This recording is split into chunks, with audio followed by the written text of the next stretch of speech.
When you judge a city, you might consider the food, or the people, or the weather, but most likely a large portion of your judgment is based on the city's streets. Are they safe? Are they busy? And are they interesting? If you're an urban planner, you might have heard about this woman and have read her book, The Death and Life of Great American Cities.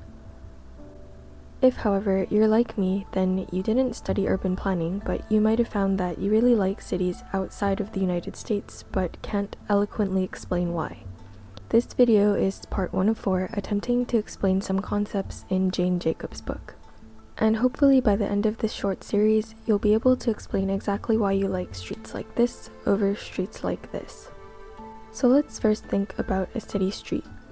Jacobs says a well-used city street is apt to be a safe street. A deserted city street is apt to be unsafe. Intuitively, this makes sense to me. When I visited New York City for the first time, my family was worried because, well, they watched too much Law & Order. In fact, I felt much safer walking alone on the streets of New York than I did in most parts of California, and I felt perfectly fine staying out into the night because there were so many people out and about. So, what causes a street to be well-used and safe? Jacob says that there should be clear demarcation of public and private space. But the most important criteria is to have eyes on the street so that people are the proprietors of the street and ensure safety for residents and strangers.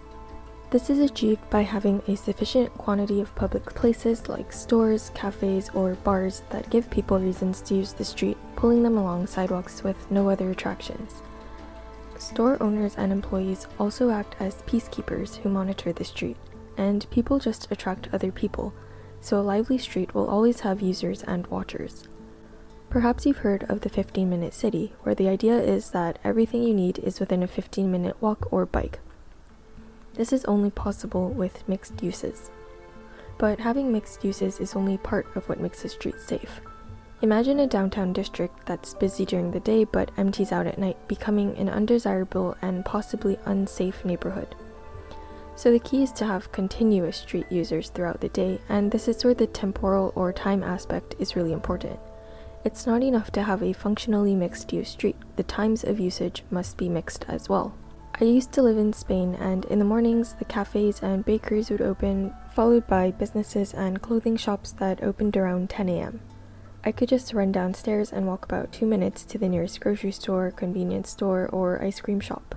In the evenings, shops and services like banks would close, but the restaurants and bars dispersed along the streets remained open, meaning that the streets were never empty at night, and I never felt scared to walk home alone. I was living above these restaurants, shops, and bars, and while it sometimes got loud, I was never worried about insidious activity below me, and I quite liked this way of living. So we've looked at streets. What about parks? Well, the same principles can be applied to parks too. Parks can either be attractions or sketchy places to avoid. Just like good streets, good parks need to be near a mixture of buildings that will produce a mixture of users at different times of the day. Jacob says the worst problem parks are located precisely where people do not pass by and likely never will. A good park that's well situated can add value and unite neighborhoods, but a poorly situated park can exacerbate danger and add to separation and vacuity. Taking her observations about streets and parks into consideration, Jacobs introduces her first condition for a diverse city, which can be summarized as Condition 1. The district, and indeed as many of its internal parts as possible, must serve more than one primary function, preferably more than two. These must ensure the presence of people who go outdoors on different schedules and are in the same place for different purposes, but who are able to use many facilities in common. And this isn't just her hypothesis, it's been backed up by empirical research too. According to a study in the Journal of Urban Economics, they found that areas immediately surrounding a closed restaurant saw upticks in property crime and vehicle theft, but this decreased once the restaurants reopened. They also found that this effect is more pronounced in neighborhoods with less walkability. In other words, the closure of a restaurant in an area with less mixed uses has a bigger impact than the closure of a restaurant on a busy street. To summarize, a good street and a good city has a mix of functional and temporal uses on every street to draw more eyes and a continual flow of people that help maintain a certain social order. If you live outside of North America, this is something you probably take for granted. But because many cities in the United States and Canada decided to have functional zoning, which separated cities into places like business districts, residential districts, and resort districts, we unfortunately have severely unbalanced cities.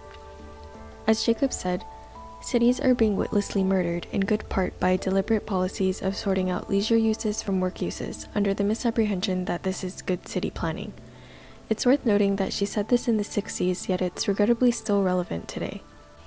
Hopefully next time you're walking down a street, you can point out what you like about it and what can be improved.